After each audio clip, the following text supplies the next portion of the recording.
आप सभी स्वजातीय बंधुओं को मेरा नमस्कार। मैं आपका अजीज साथी रमेश सोनी मंडावरा। साथियों, जैसा कि आपको ज्ञात है, कुछ माह पूर्व केंद्र सरकार द्वारा शरण कला बोर्ड बनाने के जो निर्णय लिए गए थे, उनमें मध्य प्रदेश में शरण कला बोर्ड का गठन हुआ और अब राजस्थान में शरण कला बोर्ड के गठन की चर्चा शरणकार समाज में बड़े जोरों शोरों से चल रही है। वहीं हरियाणा में भी शरणकार समाज में शरण कला बोर्ड के गठन की चर्चाओं ने सुर पकड़ना शुरू कर दिया है।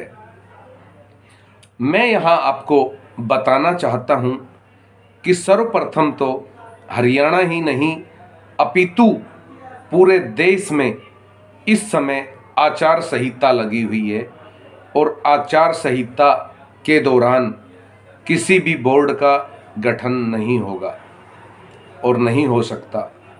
लोकसभा चुनाव होने के बाद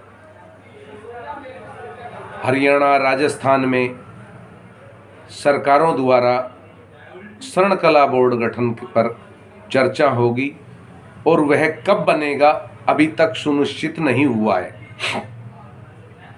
साथियों, अब लगभग लोगों की उम्मीद है शरण कला बोर्ड का गठन हो और वो उसके अध्यक्ष बने।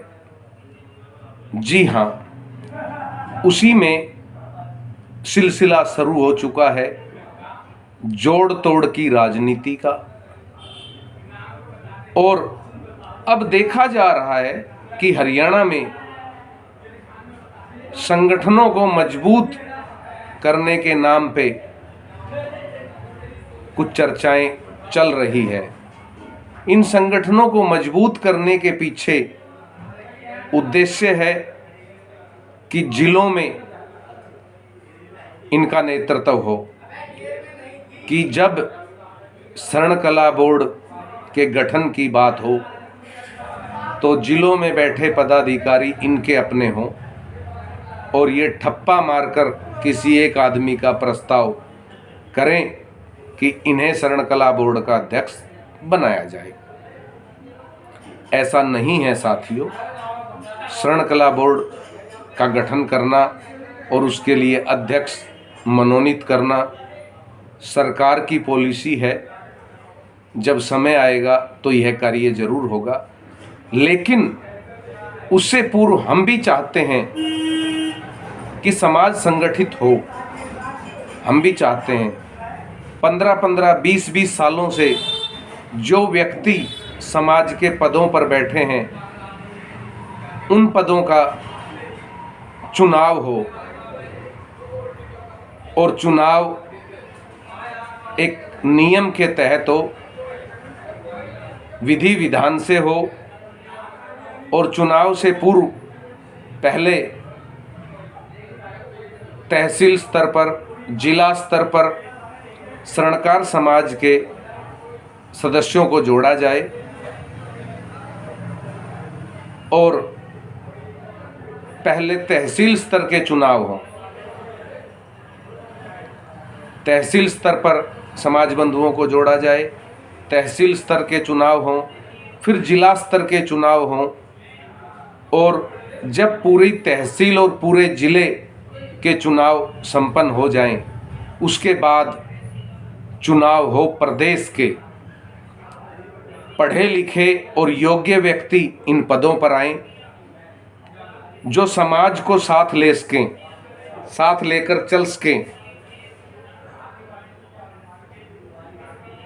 ये जो हमारे समाज के जितने भी संगठन हैं, एक तरह से इन संगठनों का काम सरकार और समाज के बीच में एक सेतु का कार्य होता है कि सरकार द्वारा हमारे समाज की को क्या लाभ दिया जा रहा है, वो जानकारियाँ ये संगठनों के अध्यक्ष समाज तक पहुंचाएं और समाज को किन परेशानियों का सामना आज करना पड़ रहा है और सरकार उन परेशानियों को कैसे हल कर सकती है, ये संगठनों के मुखिया सरकार तक बताएं, प्रशासन को बताएं और उन समस्याओं को हल कराने का प्रयास करें। लेकिन आज तक ऐसा नहीं हो रहा। बस कुर्सी लेते हैं, संगठन पर आते हैं, पद लेते हैं और बैठ जाते हैं। अरे भाई, अगर आपको कुर्सी की ही ऐसी आवश्यकता है तो 300, 400, 500 रुपये में बाजार में कुर्सी बिकती हैं। आप एक कुर्सी खरीद लो और उस कुर्सी पर सारी जिंदगी आप आराम से बैठो, कोई दिक्कत नहीं है। लेकिन समाज की कुर्सी, संगठनों की कुर्सी है तो समाज के लिए कुछ काम करें। और साथियों, शरण कला बोर्ड जब बनेगा तो हम चाहते हैं कि कोई पढ़ा लिखा व्यक्ति, योग्य व्यक्ति, जिसे समाज चुने, वह व्यक्ति उस पद तक जाए। मैं मूलतः हरियाणा का रहने वाला हूं। हरियाणा मेरी जन्मस्थली है और मुझे अपनी मातृभूमि, अपनी जन्मस्थली से बहुत प्यार है। तो मैं अपने हरियाणा के स्वर्णकार समाज बंधु जो मेरी इस वीडियो को देखें या देख पाएं, मैं उनसे यही कहना चाहूँगा कि आप नेतृत्व चुनें, ऐसा नेतृत्व चुनें जो आपकी आवाज़ उठा सके, आपकी समस्याओं को सरकार के सामने रख सके, प्रशासन के सामने रख सके और सरकार क्या कर रही है उसकी जानकारियाँ आप तक पहुँचा सके। ऐसा नेतृत्व कभी ना चुने जो महज कुर्सी पर चिपका रहे। तो अब जो हरियाणा में एक लहर सी चली है संगठनों को मजबूत करने की, हम कहना चाहते हैं अपने हरियाणा वासियों से, संगठन वासियों से भी, संगठन के पदाधिकारियों से भी, कि आप पहले सदस्यता अभियान चलाएं। कम से कम ज़िले में या तहसील में जो अध्यक्ष बने उसे यह तो जानकारी हो कि उसकी तहसील में या उसके ज़िले में कुल कितने सुनार भाई हैं। साथियों, ऐसे बहुत सुनार भाई हैं जो ज्वेलरी का व्यापार नहीं करते, दूसरे कार्य करते हैं। उनकी भी संख्या पता चले और जब सदस्यता अभियान पूर्ण हो जाए उसके बाद चुनाव कराए जाएं। साथियों, मैं कहना चाहता हूं, अब वक्त आ गया है हाथ उठाकर प्रधान बनने का। समय नहीं है अब, और ना ही अब बंद कमरों में होने वाली राजनीति का समय है। मेरे समाज को जागना होगा, मेरे समाज को सोचना होगा, मेरे समाज को विचार करना होगा कि अब अगर चुनाव होंगे तो मतदान से होंगे, मत से होंगे। पहले सदस्यता अभियान हो, उसके बाद चुनाव हो। ये हाथ उठाकर प्रधान बनाने की नीति खत्म होनी चाहिए। ये बंद कमरों की राजनीति खत्म होनी चाहिए। अगर किसी एक ज़िले में 1000 सुनारों के परिवार है या 500 सुनारों के परिवार हैं तो वो 500 या 1000 लोग अपना नेतृत्व चुने, ना कि बंद कमरों में बैठकर 20-30 लोग पैराशूट से किसी नेता को उतारें। आज तक समाज में जितने भी नेता देखे गए हैं वो अमूमन पैराशूट से आ रहे हैं। अभी राजस्थान के नागौर में चुनाव हुए, वहाँ 1040 परिवार थे, 1040 सदस्यों को सदस्य बनाया गया और उसके बाद वहाँ वोटिंग से चुनाव हुए और जीता हुआ उम्मीदवार समाज का प्रतिनिधित्व करेगा।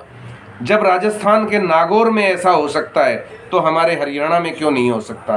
तो साथियों, समय है अपना नेतृत्व चुनने के लिए और गलत की आवाज़ उठाने के लिए, गलत का विरोध करने के लिए कि आप चुनाव कराएं, बड़ी खुशी से कराएं, लेकिन पहले सदस्यता अभियान चलाएं, उसके बाद चुनाव हो।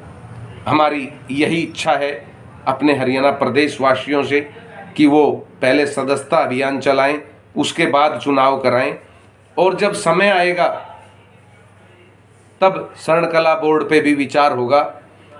अभी शरण कला बोर्ड की कुर्सी के चक्कर में कुछ लोग समाज में फेरबदल करना चाह रहे हैं, तो ध्यान रखिए, ये कुछ लोग समाज को फाड़ने का काम करेंगे। अगर समाज को जोड़ना है तो पहले सदस्यता अभियान करें, उसके बाद चुनाव कराएं। जय हिंद, जय अजमेर जी महाराज, जय भवानी। अंत में एक बात और कह के जाऊंगा साथियों, मेरे विचारों से सहमत हैं, मेरी बात आपको अच्छी लगती है तो मेरी वीडियो को शेयर करें, ताकि एक एक सुनार भाई तक आपके इस भाई की आवाज़ पहुंचे। आपका ये भाई अकेला नहीं है, पूरा समाज मेरे साथ है। और ना मैं किसी शरण कला बोर्ड का अध्यक्ष बनना चाहता हूं, और ना किसी जिले का अध्यक्ष बनना चाहता हूं, और ना मैं कभी कोई अध्यक्ष बनना चाहता हूं। मैं तो यही कहूँगा, समाज का सेवक हूं, समाज का प्रचारक हूं, समाज के लिए प्रचार कर रहा हूं, अपने सोए हुए समाज को जगाने का बस काम कर रहा हूं। जय हिंद साथियों, जय भवानी।